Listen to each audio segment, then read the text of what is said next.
The lives of Saints Mildburga, Abbess of much Wenlock, Mildred, Abbess of Thanet, and Mildgytha, Abbess of Eastry. Our Holy Mother Mildburga was the daughter of King Merwold of Hyrcany, in South Shropshire and Herefordshire, and St. Ermenberga, the daughter of Ermenred, brother of King Erkenbear of Kent. She was the eldest of 4 holy siblings, the sisters Mildburga, Mildred, and Mildgytha, and their brother Merifin, who died young. Merwold was at first a pagan, being a son of the famous persecutor of the faith, King Penda of Mercia, but he was converted to the true faith after receiving a miraculous vision which was interpreted to him by the Northumbrian priest Eadfrid. Gosselin, writing in about 1100, tells the story. What I am now telling I have learned partly by reading and partly through conversation with a certain venerable old priest. He said that King Merwold of the Mercians was devoted to paganism when the holy priest Eadfrid, a man famous for his learning and renowned for his life, was told by a heavenly message to come from Northumbria in order to convert him. As it is said, he himself undertook in accordance with this divine message to proceed to the land of the Mercians, to a place called Reedsmith, and to preach there the word of God, to convert the king and his people, who were pagans, to Christianity. St. Edfrid therefore set off and started the task of preaching, not knowing the king and the district to which he had been ordered to go by heaven. From heaven he was told the way, and from heaven he was led to the place. Finally, therefore, he reached the place at sunset. Day was covered in night, and the new visitor, lacking shelter, was protected in the open air during the night. Lest, however, he might become despondent because of the uncertain reason for his journey, he was visited by a divine power foretelling the king's conversion. For while he was sitting down to a small meal in the evening, having first paid to God due praises and prayers, he was approached by a huge lion with his mane bristling over his shoulders. When he saw the lion, the holy man, intrepid God-fearer that he was, did not give way to fear, but handed him a crust of his bread as if he were someone sent from heaven. The beast took this morsel handed to him, no longer like a lion, but more gently than a lamb with a bland mouth, rolling on the ground before the feet of the provider as he calmly ate it. What more? Having eaten, the lion disappeared, and the holy man spent the night in the same place. The sun returned to the upper sky. The sun shone forth golden bright. The visitor prayed, rose from the place, and having gone round the neighborhood, found out where the king and his family were living. He was given a house to lodge in and was looked after by one of the king's soldiers. The following night, the king had a dream, and when he told it in the morning to his court, none of his court could interpret it. The soldier remembered the guest that he had taken in, and just as Pharaoh was advised by his vizier about Joseph as an interpreter of his dream, so he suggested to the king, "My lord king," he said, "your majesty should order that a certain man whom I received as a guest under my roof last night should be presented to you. His manners seem different from ours, and if I am not mistaken, he is a disciple of the Christian faith. For he denounces our gods and reviles them, and promises and threatens that our worship of them will bring the punishment of eternal death. Perhaps if he hears the dream of my lord the king, he will be, I fancy, no false interpreter of it." The king said to the soldier, "Let your guest be summoned quickly." When the Christian ambassador had been summoned into the presence of the king began to tell him his dream. "Last night, while I was sunk in sleep on my couch, I seemed to see 2 foul and huge dogs tearing me by the throat. Then from the country a certain person of venerable appearance, with his hair shorn round his ears into a crown of locks, came to my help. He rescued me from the fangs of the dogs with a golden key which he carried in his hand. The vast size of the dogs and their ravenous attack on me terrified me, but I was comforted by my speedy rescue and the pleasing vision of my rescuer." The king had finished speaking, And the disciple of Christ replied, "You are to be congratulated on your dream, O king, for it tends to your eternal salvation. My king, listen and understand what good is portended by the horrible appearance of those attacking you and striving to throttle you, and what is foretold by the pleasant appearance of the key-bearer, your liberator. The huge foul dogs are the attendants of darkest Pluto, the enemies of your life and mortal salvation, to whose jaws you will be given as prey and food, and having been devoured, you will always remain devourable. In this way, you will always be dying and never end by death your perpetual terror, your sulphurous miasmas, gnashing of teeth, burning of fire, and vast and intolerable penalties by which you will be tortured by them in the middle of hell, unless you renounce paganism completely and are converted wholeheartedly to Christ, the Son of the living God." The priest then explained to the king that the key-bearer was the holy apostle Peter, who, together with the other apostles, holds the keys to paradise, whereby whomsoever he binds is bound, and whomsoever he looses is loosed.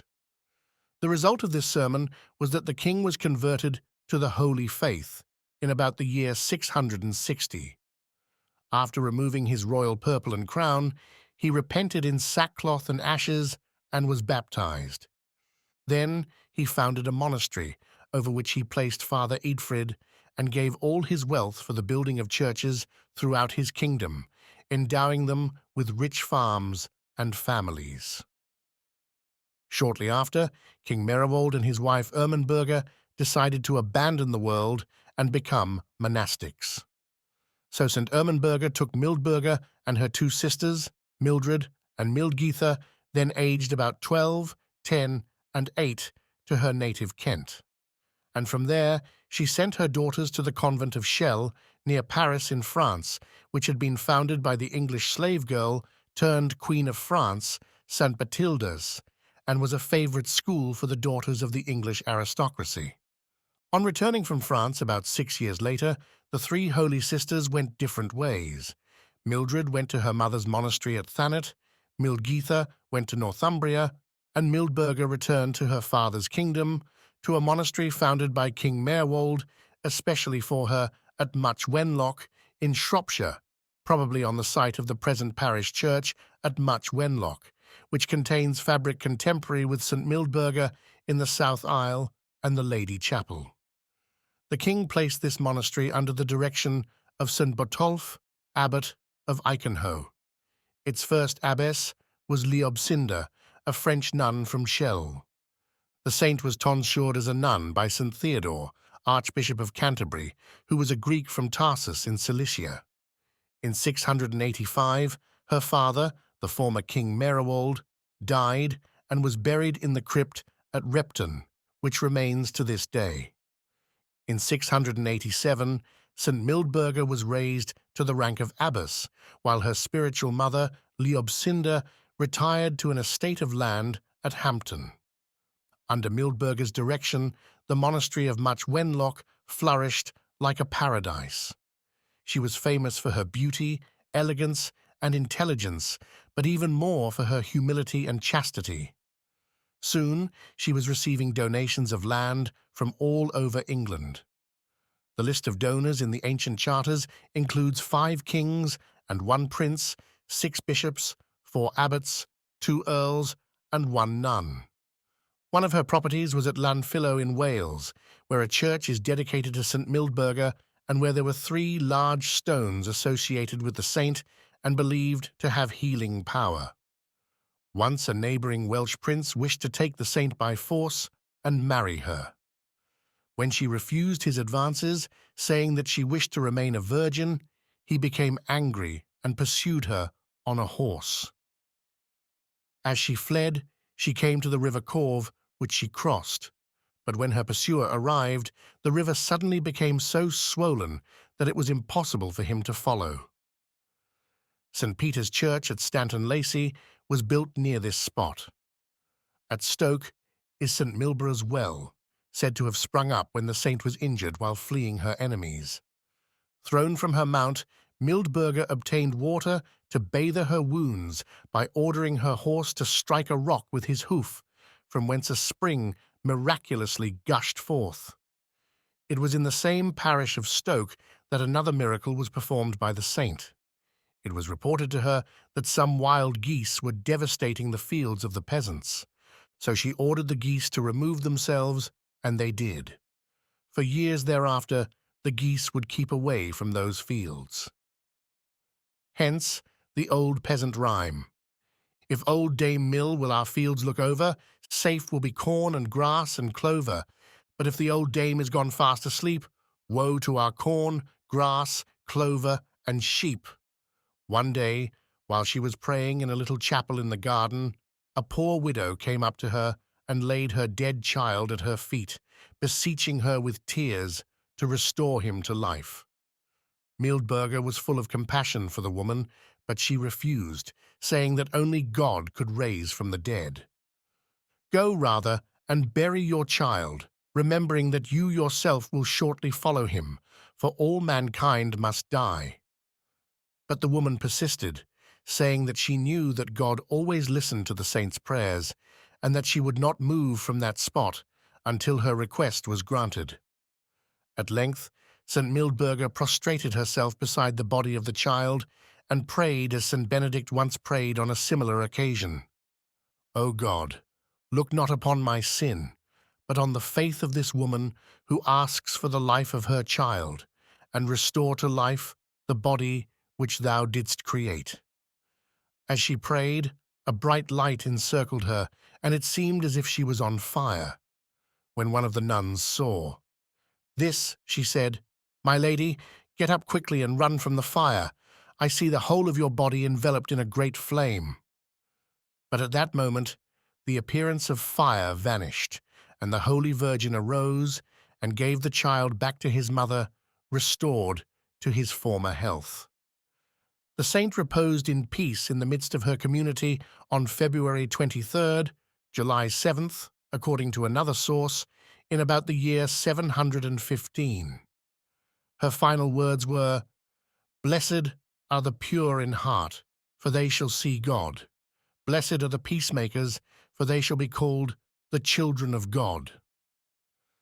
After her death, many miracles were performed through her intercession, but after the Norman conquest, the site of her tomb was forgotten.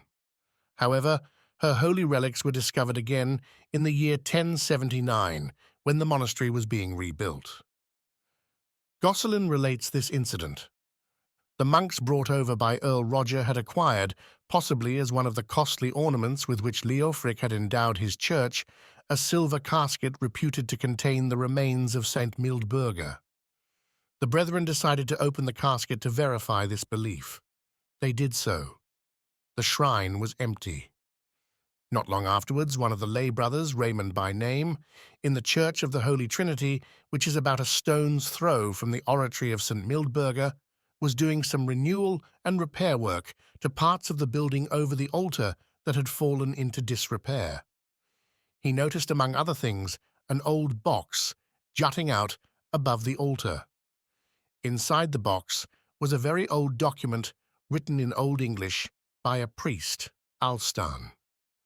This stated that the body of St. Mildburga was buried in the church near the altar, but a long time had passed since that altar had been above the ground. It had either disintegrated through the passage of time or been destroyed during the desolation of the region.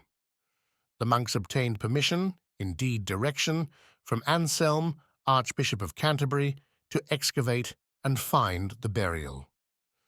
But the actual discovery was inadvertent. On the vigil of St. John the Baptist, while the monks were celebrating the night office, an event occurred in the monastery of the Holy Trinity in the very place where the document said the holy body lay. Two boys were playing when the ground under their feet collapsed, and they sank up to their knees into a kind of circular pit. At the sight of this, Raymond, the lay brother, ran off to the monastery of St. Mildburga, where the brethren were chanting matins. As it was night, nothing was done until morning. Then, with tools, the ground was excavated and the bones of the saint exposed, together with remains of iron bands. The sacred limbs had been buried in a wooden coffin. No signs of the altar mentioned in the parchment had yet appeared. On the following day, the brethren began to dig throughout the whole church. Eventually, there appeared beyond any possible doubt the foundations of the altar mentioned in the document, near to which, as was universally known, the holy body had been found the previous day.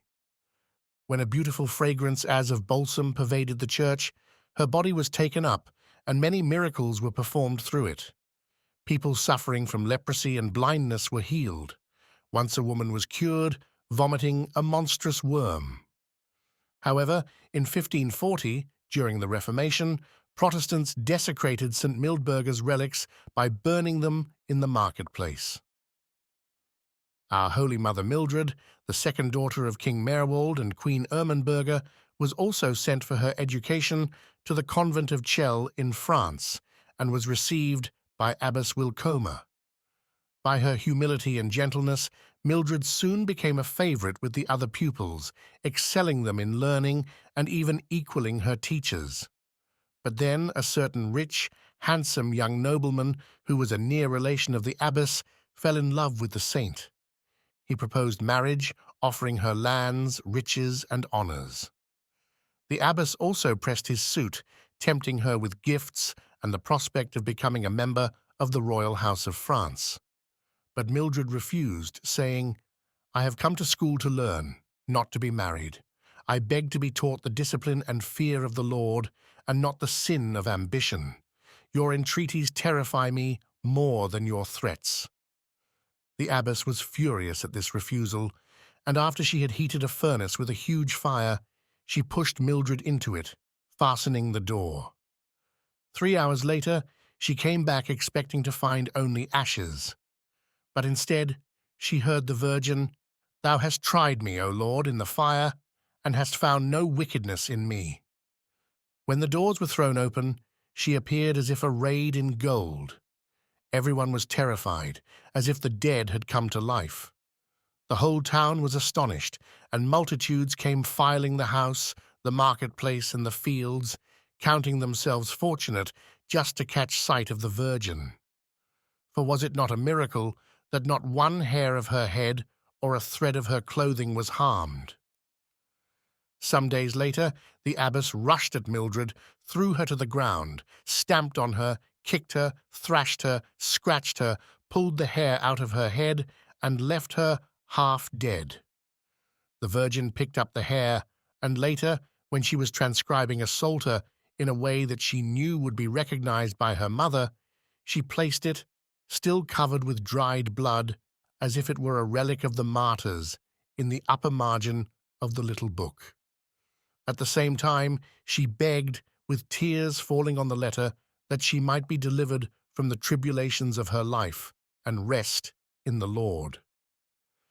St. Ermenberga, filled with compassion, wanted to set out immediately to rescue her daughter. But she felt her end was approaching, so instead she sent reliable people with some sailors to demand the return of her daughter from the abbess.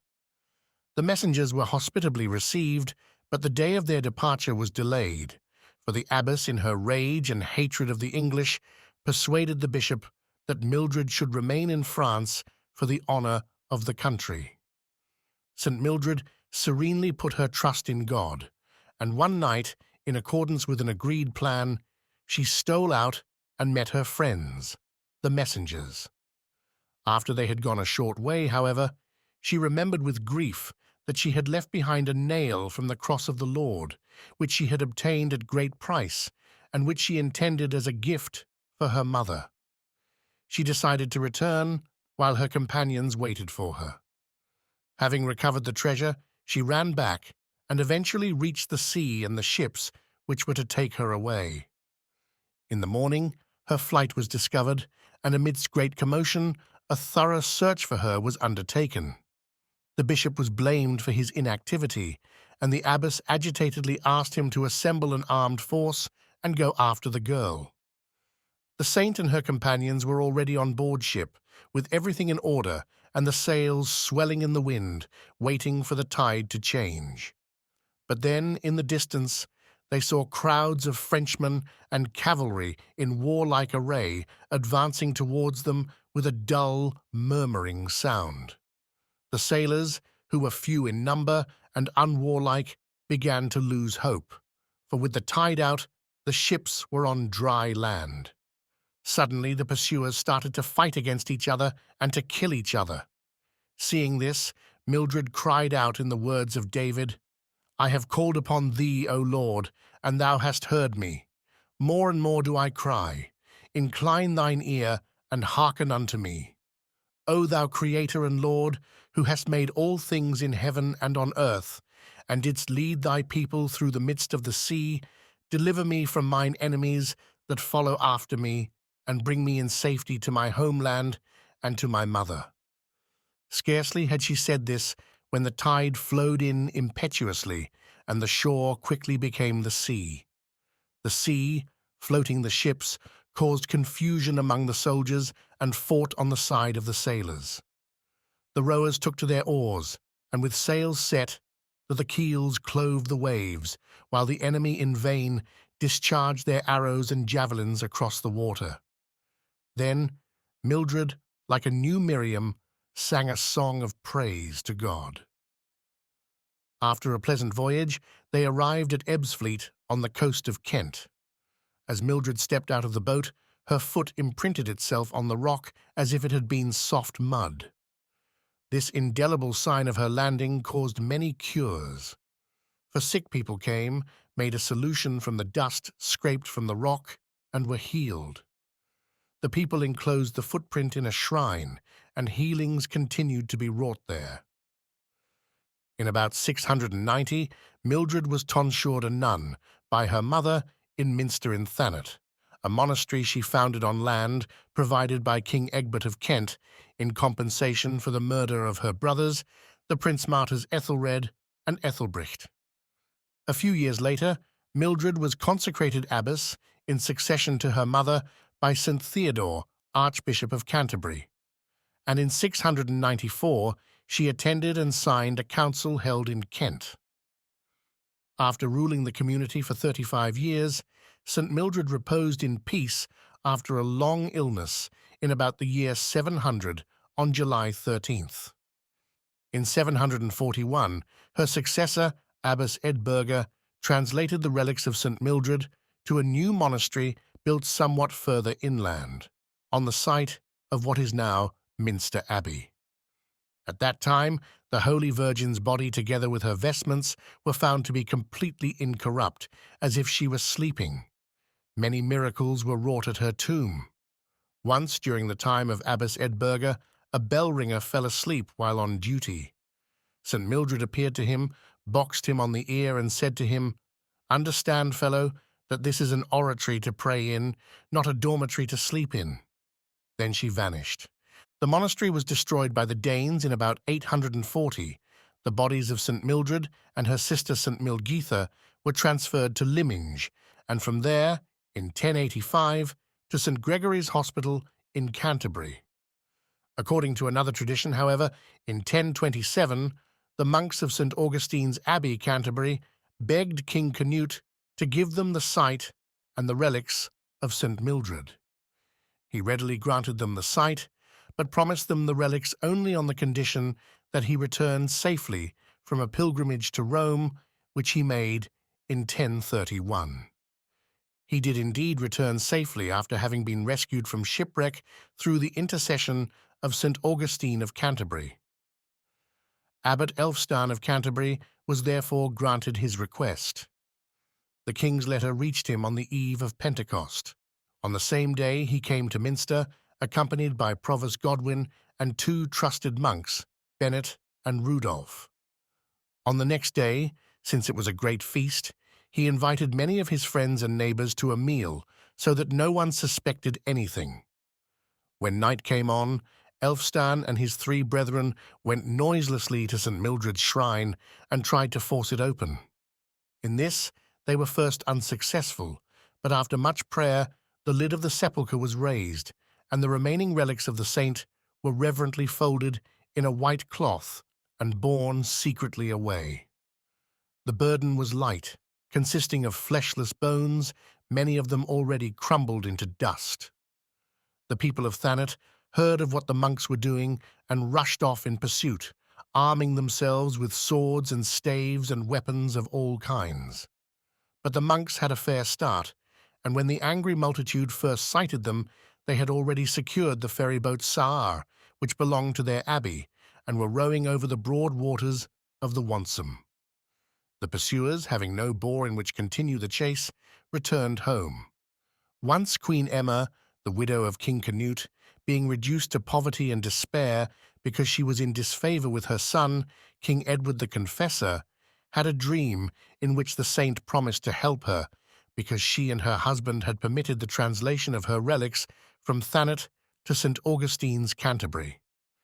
Emma borrowed 20 shillings and sent it to Abbot Elfstan, and miraculously the king's heart was changed.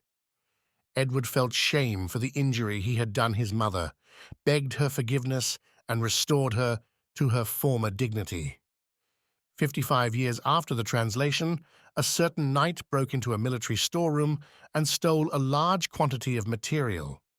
On the eve of the feast of the translation of St. Mildred's relics, he was captured, closely confined in Canterbury Castle, and placed in fetters.